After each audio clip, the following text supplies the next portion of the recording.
بسم الله الرحمن الرحيم الحمد لله رب العالمين والصلاة والسلام على سيد المرسلين خاتم النبيين إمام المرسلين نبينا وسيدنا وإمامنا ومولانا محمد صلى الله تعالى عليه وعلى آله وأصحابه وبارك وسلم تسليما. رب زدني علما رب اشرح لي صدري ويسر لي أمري واحلل عقدة من لساني يفقه قولي. رب يسر ولا تعسر وتمم بالخير وبك نستعين. قال الله سبحانه وتعالى: وكم من قرية أهلكناها فجاءها بأسنا بياتا أو هم قائلون فما كان دعواهم إذ جاءهم بأسنا إلا أن قالوا إنا كنا ظالمين. صدق الله العظيم وصدق رسوله النبي الكريم ونحن على ذلك لمن الشاهدين والشاكرين والحمد لله رب العالمين وبعد. محترم ناظرین، السلام علیکم ورحمۃ اللہ وبرکاتہ۔ پروگرام آپ کے مسائل میں میں محمد عبد المنتقم آپ کو دل کی گہرائیوں سے خوش آمدید کہتا ہوں، اور پروگرام کی ابتدا ہی میں اللہ تعالیٰ کی بارگاہ میں دعا گو ہوں کہ اللہ تعالیٰ اس پروگرام آپ کے مسائل کو قبولیت کا شرف عطا فرمائے اور مقصد کی باتیں گوش گزار کرنے، ان پر عمل پیرا ہونے کی توفیق سے اللہ تعالیٰ ہم سب کو نوازیں۔ آپ کے لیے آپشن کھلا ہے کہ آپ اس پروگرام میں اپنے سوالات رکھ سکتے ہیں، کالیں کر سکتے ہیں۔ میں آج سوالات کے آپشن کے ساتھ ساتھ کچھ باتیں بھی کروں گا، کچھ اعمال کی طرف آپ کو متوجہ کرنے کی میں کوشش کروں گا، بلکہ حقیقت یہ ہے کہ سب سے پہلے اپنی ذات سے میں خطاب کرتا ہوں کہ جو باتیں عرض کی جائیں گی ان پر سب سے پہلے اللہ تعالیٰ مجھے عمل کی توفیق سے نوازیں، پھر آپ کو بھی اللہ تعالیٰ توفیق عمل سے مالا مال فرمائیں، اور اللہ تعالیٰ اس پروگرام کو ذریعہ آخرت اور وسیلہ نجات بنا دیں۔ اللہم آمین یا رب العالمین۔ محترم ناظرین، کافی گمبھیر حالات سے ہم گزر رہے ہیں اور ایک افسردہ کن صورتحال کا سامنا ہے۔ بے شمار لوگ بیمار ہیں اور کتنے جنازے روزانہ اٹھ رہے ہیں، کتنے لاشیں جو ہے وہ دفن کی جا رہی ہیں، اور اپنوں کی جدائی کا غم لوگوں کو سہنا پڑ رہا ہے، اور بے شمار لوگ بیماری کی وجہ سے ترس رہے ہیں، فکر مند ہیں۔ میرا فون بھی میسیجوں سے بھرا ہوا ہے، اور جاننے والے، محبت کرنے والے، تعلق رکھنے والے ایسے بے شمار افراد بیماری کی کیفیت سے گزر رہے ہیں۔ سب کی طرف سے دعاؤں کی درخواست کی جا رہی ہے۔ ہمارے حضرت امام قاسم صاحب، اللہ تعالیٰ ان کو جلد مکمل شفا عطا فرما دیں۔ کافی روب صحت ہیں، بہتری آ رہی ہے الحمدللہ، آواز سے جو کچھ اندازہ ہوا۔ تو امام صاحب کے لیے اور دوسرے تمام مریضوں کے لیے میں دعاؤں کی درخواست پھر آپ سے کروں گا۔ اس کی مختلف حیثیتیں ہیں، مختلف جہتیں ہیں۔ کسی کے لیے وہ ترقی درجات کا ذریعہ اور سبب ہیں، یعنی اللہ تعالیٰ کے نزدیک درجات کی ترقی کا سبب اور ذریعہ ہے۔ کسی کے لیے عین ممکن ہے کہ وہ سزا ہو، لیکن پوری روئے زمین پر اتنے بڑے پیمانے پر جو وبا پھیلی ہوئی ہے، اس کو اہل زمین پر بحیثیت مجموعی اللہ تعالیٰ کی ناراضگی کا ایک سبب یا ایک عذاب کی کیفیت سے بھی تعبیر کیا جا سکتا ہے۔ اس سلسلے میں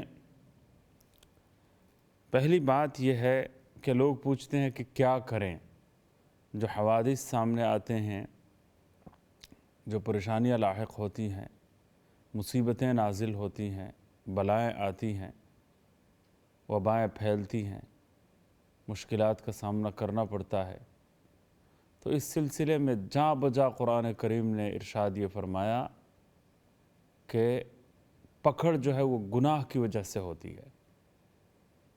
تو سب سے بڑا وظیفہ، سب سے قابل توجہ کام وہ ترک گناہ ہے،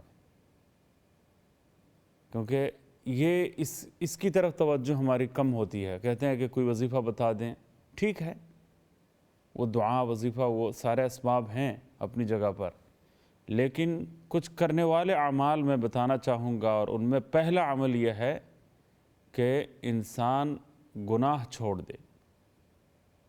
قرآن کریم کی متعدد آیات اس بات کی طرف ہمیں اشارہ کر رہی ہیں کہ عذاب سے بچنے کے لیے، وبال سے بچنے کے لیے، اور بلا و مصیبت سے بچنے کے لیے سب سے نمبر 1، سب سے بڑی ضرورت یہ ہے کہ انسان گناہ چھوڑ دے۔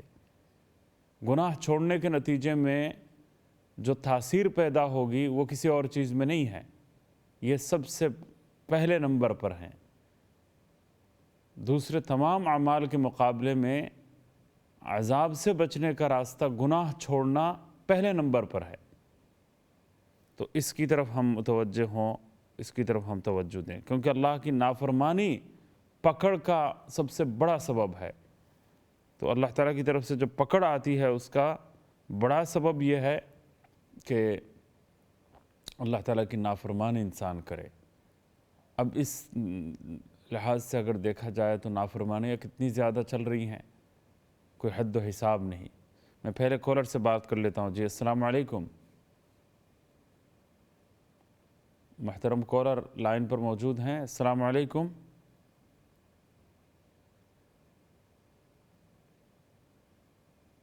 میری آواز آ رہی ہے آپ کو؟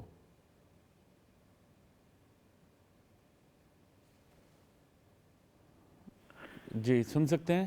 ہاں جی سن سکتا ہوں۔ جی جی السلام علیکم۔ وعلیکم السلام مفتی صاحب، میرا نام عبداللہ ہے جی، میں اسکاٹ لینڈ سے بات کر رہا ہوں۔ جی مفتی صاحب 2 ہفتے ہو گئے میں نے آپریشن کروایا اپنا نی ریپلیسمنٹ کا۔